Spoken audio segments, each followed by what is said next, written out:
The Grodno region is famous for its magnificent castles, and we'd like you to soak up the atmosphere of the past during our trip. In the 14th century, Eastern Europe became the main goal of the Crusaders, and the Grand Duchy of Lithuania was rapidly attacked and needed protection. In an effort to defend the borders of their cities, rulers began to erect majestic castles that were designed to protect their possessions from the attack of the Crusaders.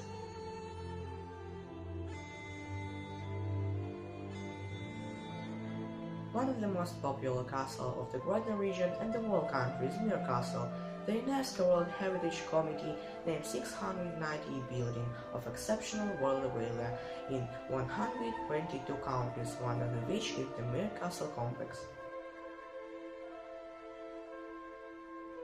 Mir is a small town in the Grodno region. The town is famous for an outstanding work of stone architecture, its ancient castle.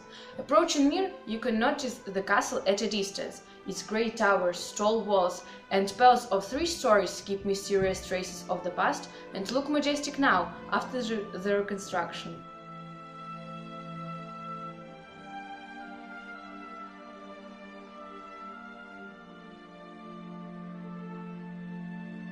According to a legend, Mir Castle was built by some mysterious giants in the sea times. Historians say that the castle was erected by Yuri Ilyich, who was a court marshal of Grand Duchy of Lithuania. The builder was an unknown local master.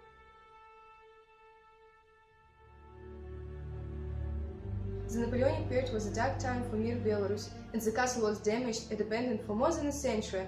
At the end of the 19th century, restoration of the limestone facade, balconies and porches was undertaken.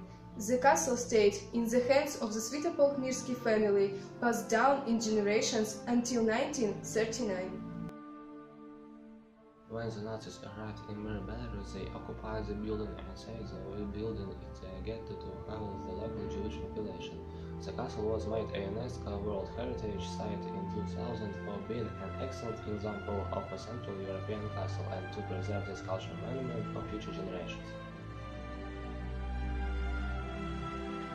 Some people consider Mir Castle to be the main landmark of Belarus. The tour of the castle will reveal its many features, including elements of the design that were built for defense. The castle was considered very safe if it is happening to come under attack quickly. The towers all touch a roof, and grounds can be visited on the tour of the castle. A castle is not a castle without a ghost, so the Mir Castle complex also has a legend about a ghost that walks along the corridors at night. People say that it was a girl in an expensive white dress. There is an opinion that this is a disturbed spirit of Sophia Svitopolk-Mirska, who was buried in a family burial vault in the end of the 20th century.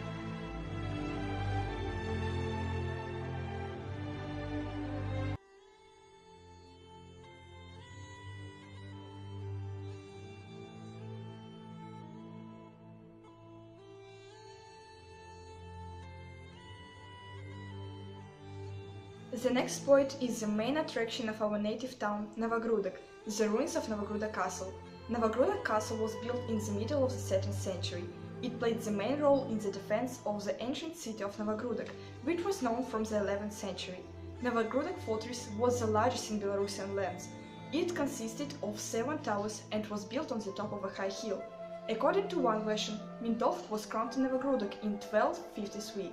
According to some reports, Novogrudok was the residence of Mindovk.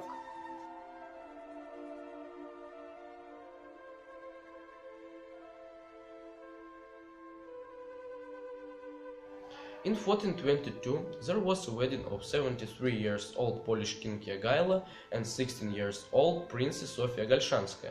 Nowadays we can only see the ruins, shield and Kostelna towers.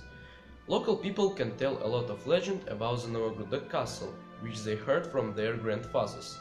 Once, when the Teutonic Knights attacked the Novogrudok castles, Prince Litovo, fearing for his life, wanted to make a union with the enemies. Despite the persuasion of his wife Grażyna, he stood his ground. Then Grażyna, dressed in princess armor, in secret of her husband, and led the army to meet the Teutons. The Teutons were defeated, but Grażyna was killed in battle. When Litovo saw a killed knight, he saw his wife.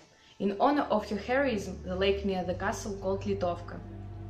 The castle was stormed by the Teutonic Knights under Heinrich von Plötzky in 1314.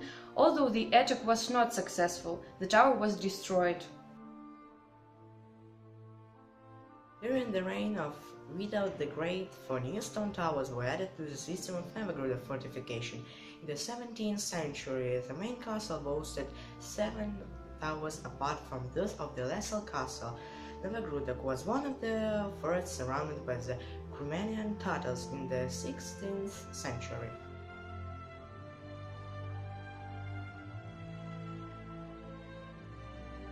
According to the program Castles of Belarus in 2015, preservation of the ruins with a partial reconstruction, the shield tower was made. Welcome to Novogrudok Castle.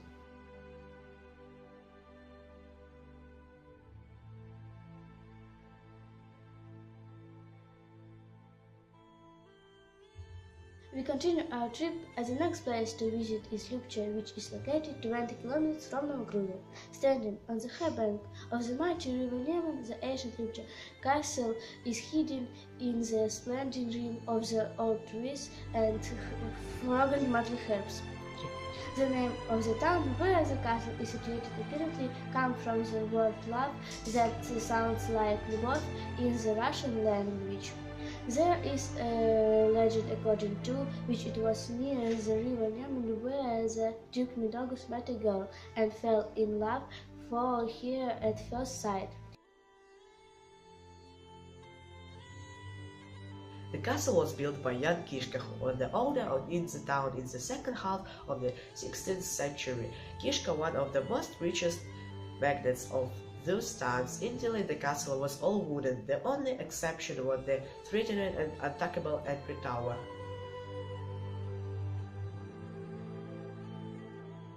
The new owner of the castle, the Duke Nikolai Radziwill, made a major rebuilding of the castle in late 16th century. The construction was made of stone and 3 more towers were built.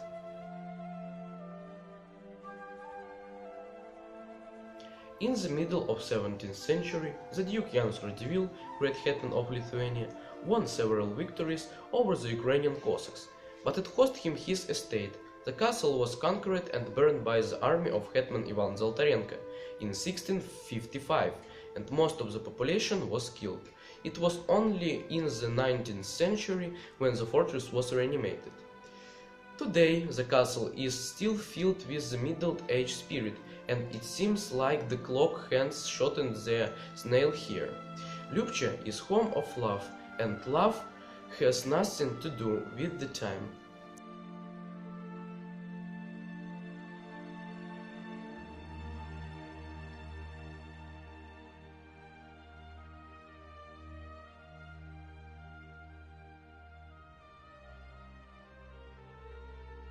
Now we are going to have a look at the castle in a small and cozy town Lida. The famous Lida castle was built by the order of Prince Jeremy, who was also concerned about the security of his positions. The prince assumed that the Lida castle would be an obstacle on the way to the Grand Duchy of Lithuania.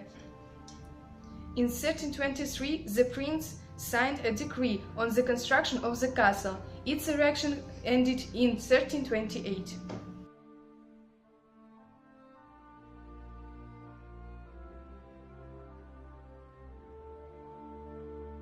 Experts of medieval architecture will be able to truly appreciate the design features of the Lida castle. The fact is that during the time of the Grand Duchy of Lithuania, defensive castles were built not only taking into account the personal preferences of the princes, but also taking into account the enemy's military tactics.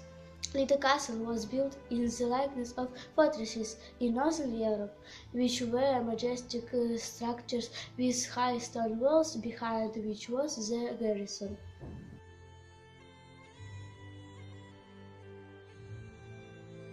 To the present days, the castle has preserved original loopholes. They are located on the south side of the facade. The loopholes are tubeless and have the shape of trapezoid, the narrow side of which is facing the enemy. All loopholes had the same height, but could have different wings to accommodate more shooters. The loopholes were widely used for shooting crossbows and bows.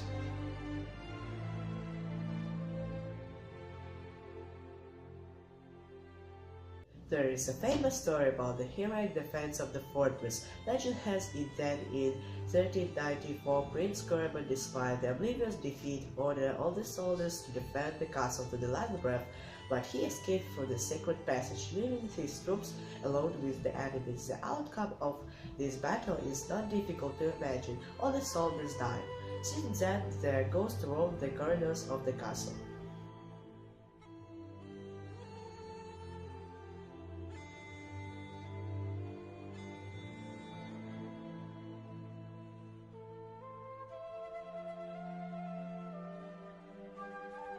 Mysterious Golshany castle is famous for its secrets. Its history begins in the 13th century when some person called Golsha built a wooden bastion and named himself as the Duke Golshansky.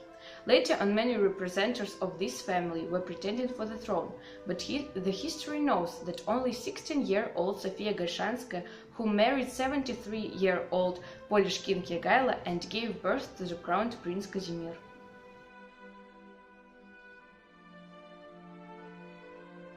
In early 17th century, the new owner of Golshany, Pavel Sapega, the representative of one of the most powerful families of the Grand Duchy of Lithuania and cousin of Lev Sapega, a renowned author of the Statute of Grand Duchy of Lithuania, accepted in 1588, built here the splendid residential place which was called by the contemporaries the Lithuanian Towers for its elegance and beauty. The stone castle, built about 1610, had an entrance gate, and the chapel was surrounded by ramparts and bastions. They say that the castle was connected with a monastery by an underpass. Golshany Castle and its surroundings are reputed to be haunted by the ghosts of the Black Monk and the White Lady. They say that during the erection of the monastery, a girl was put alive into one of the walls to prevent the walls from destruction. The soul of the poor girl can't find the rest. She wanders around at night and scares the travelers. Great Northern War turned one of the more beautiful Belarusian castles into the romantic ruins. Currently, the castle continues to crumble away. The Festival of Medieval Culture, Golshany Castle, is held every year near these ancient ruins.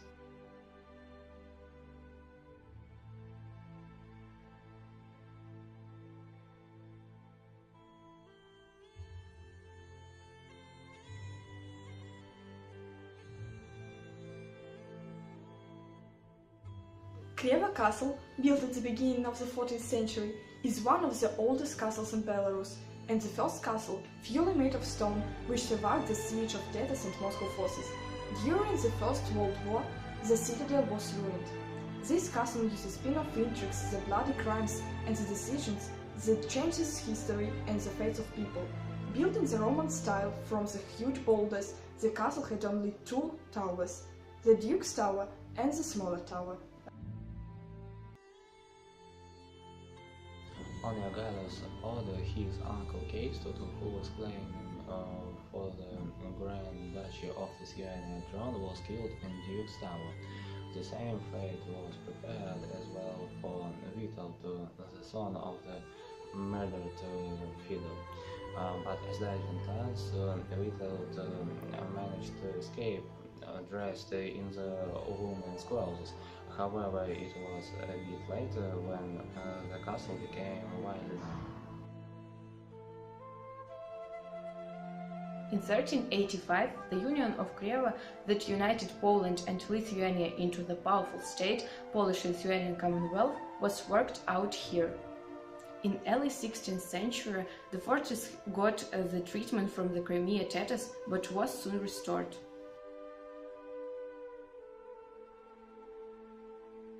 During the Great Northern War, Krevo Castle faced a severe attack. Even more trials were destined for it during the World War I, when the entrance walls appeared to be on the battle line between the Russian and the German armies. Today only the picturesque ruins remain us about the once magnificent castle. If you wander around them, you may hear the mighty voice of the centuries long gone.